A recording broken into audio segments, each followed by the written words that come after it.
सबों को जय यीशु। आइए हम संतों की जीवनी के विषय में जानकारी प्राप्त करें।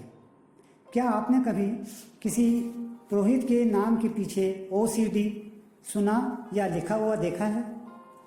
OCD का अर्थ क्या है? OCD का पूरा अर्थ है ऑर्डर ऑफ डिस्काल्स कार्मेलाइट। डिस्काल्स ये शब्द लैटिन है जिसका अर्थ है बिना जूते अर्थात नंगे पैर। आज हम उस संत के विषय में जानेंगे जो कार्मेलाइट संस्था के संस्थापकों में से एक है, संत ब्रोकार्ड। संत ब्रोकार्ड ईस्वी सन 1231 एक फ्रेंच व्यक्ति जिसने आध्यात्मिक जीवन में प्रवेश करने हेतु पवित्र भूमि यरूशलेम की ओर प्रस्थान किया। वे इस्लाम और पूर्वी मामलों के विशेषज्ञ थे। उन्हें संत एल्बर्ट के साथ चौथे लैटिन परिषद में शामिल होना था, परंतु दुर्भाग्य से परिषद शुरू होने के पूर्व ही संत एल्बर्ट की हत्या कर दी गई। संत ब्रोकार्ड का त्यौहार 2 सितंबर को मनाया जाता है। आपने माउंट कार्मल के मिशन में सुना ही होगा। माउंट कार्मल नबी एलिजा तथा बाल के 450 नबियों और अशेरा के 400 नबियों के बीच प्रतियोगिता की जगह मानी जाती है। संस्थापक संत बर्थोल्ड यीशु मसीह का दिव्य दर्शन पाने के बाद माउंट कार्मल गए और वहां उन्होंने एक छोटी कलीसिया की स्थापना की, जहां जल्द ही कुछ तपस्वी उनके साथ जुड़ गए।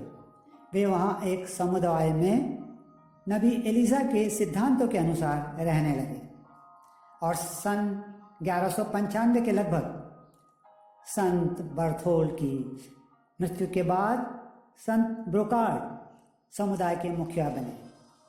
समुदाय के नए अगुवा के रूप में उन्होंने अपनी इच्छा अनुसार कार्मल सदस्यों के लिए एक नई जीवन पद्धति निश्चित करने की सोची।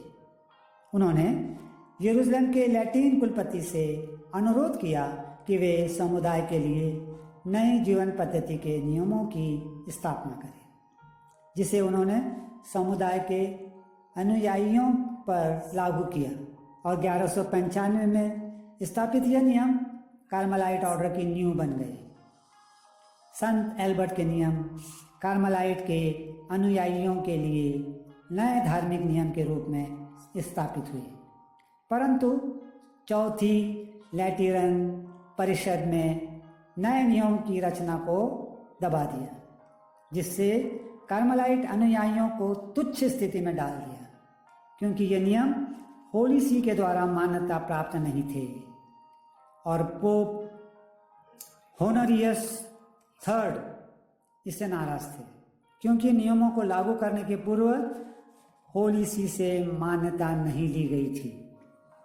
परंतु पवित्र कुंवारी मरियम के दिव्य दर्शन द्वारा संत ब्रोकार्ड ने इस बदली हुई स्थिति में संत पिता की मान्यता मिलने तक अपने इस समुदाय का नेतृत्व किया और सन 1274 में लेओन की परिषद में उन्हें मान्यता प्राप्त हो गई।